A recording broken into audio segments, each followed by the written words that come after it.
in working with your players.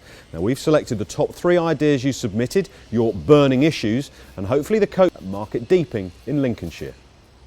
There are many different skills and activities that can be set up, and the players can then go and develop the skills for themselves without the coach having to reinforce every sort of 2 or 3 minutes. Okay guys, welcome to today's wicket keeping session. Main focus today is about standing up to the stumps and essentially the lines that we create between our head and our hands, and also keeping our hands nice and low to the ground. So we're going to be taking the ball that's quite full, keeping our hands as close to the ground as possible for as long as possible in order to actually take the ball effectively. Quick warm up. We've got 3 stations set up, so you're going to be in pairs. 2 cricket balls, that's where the feeder's going to start from. Each orange cone is worth 1 point, each blue cone is worth 2, each yellow cone is worth 3 points. Your job as the keeper is to move up and down the line and try and add up to 30 points. You can't go from one cone to one cone and keep going back. You have to, over the course of the activity, go through up and down the line trying to get to that number 30.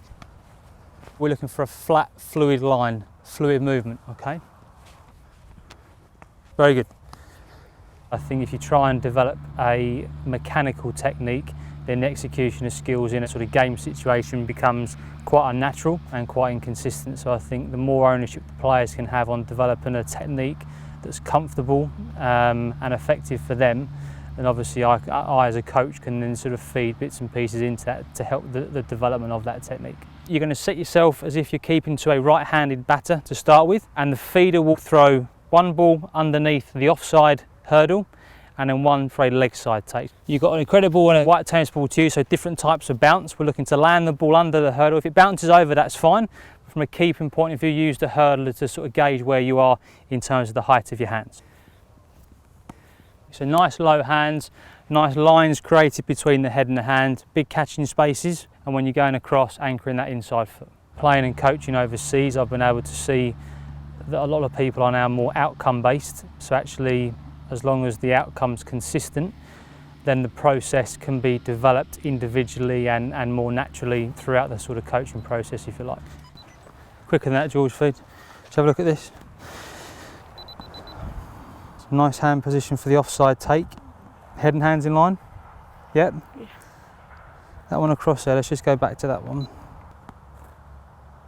We know it's about the line between your head and your hands. Which direction's your head going in? Your whole body's going that way, yeah. Your hands are going that way. And the head's going this way. Yeah, so just at the last minute, your head just slightly came back the other way, okay? Yeah. Just maintain that line throughout. Ultimately, if somebody's catching the ball 100% of the time, and they're doing it effectively and with a safe technique in terms of the physiology of the way they move and their setup, then I think as long as they're catching the ball, then let them carry on catching the ball. So we're now going to move on to as if we're standing up to a left-handed batter. So you're going to take an offside take as if you're standing up to a left-hander, and then your leg side movement across for a leg side take. Take, good, anchored inside foot, good line created, head and hands. It's a good better catching space, Hayley. So we can see that orange zigzag now, really force those thumbs apart. Again, creative, very nice. Now on the other side, Freddie. Excellent, well done. I think a lot of people try this sort of model of best practice and everybody seems to sort of want to go and follow that. I mean, when you're looking world cricket, there are so many different techniques. Dhoni and Pryor, very different keepers, both very effective keepers. And the Southern Hemisphere keepers catch the ball consistently well with their own technique in terms of getting on the inside of the ball. None of them are the right way or the wrong way, they're just a way that works for them.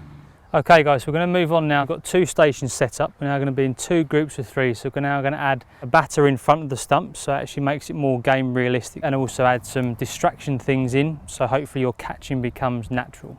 Well, the feeder will be by the blue cone here. All the person with the cone's going to do is try and get little edges onto the ball, so it makes a noise, adds a bit of distraction for the keeper. Keeper, line created, follow the line of the ball. Just done 10 runs, swap round. That position at the start is so much better. You look as if you've got more time to move. Your back's still flattish, but compared to where you were, where it was almost going below the sort of negative line, if you like, it's now a bit more upright, which gives you more time.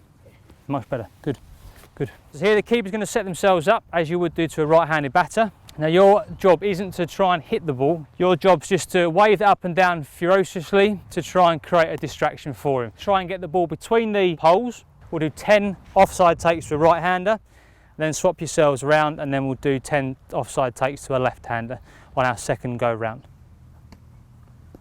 Take same good line, head follow the ball.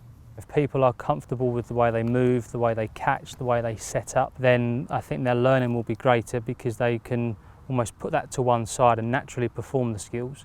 Okay guys, the last activities that we've got set up today, again standing up to the stumps, but it's now focused more on moving with the ball when it's a bit wider at 3 different heights, and using the catch it ramps to take out the ability of you being able to anticipate the ball, so it's more reaction based, and it's about trusting your hands, following the line on the ball early and trusting your hands after that. So as a feeder, we can check the lines throughout, and all you're going to do when the ball goes through is just make some sort of distraction at his eye level.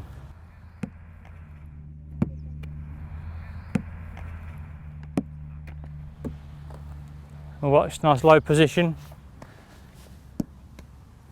Good.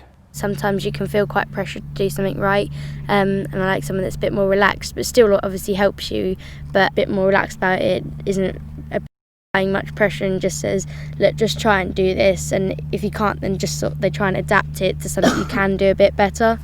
So that's the sort of coach that I like. I sort of work with what the players do rather than the players working for what I believe is a right way to do it. On this post here, there is a white sticker in the middle, so the ball's either going to go towards the sticker in the middle, above it, or below it. So essentially we're looking at you taking the ball, following the line of the ball at 3 different heights.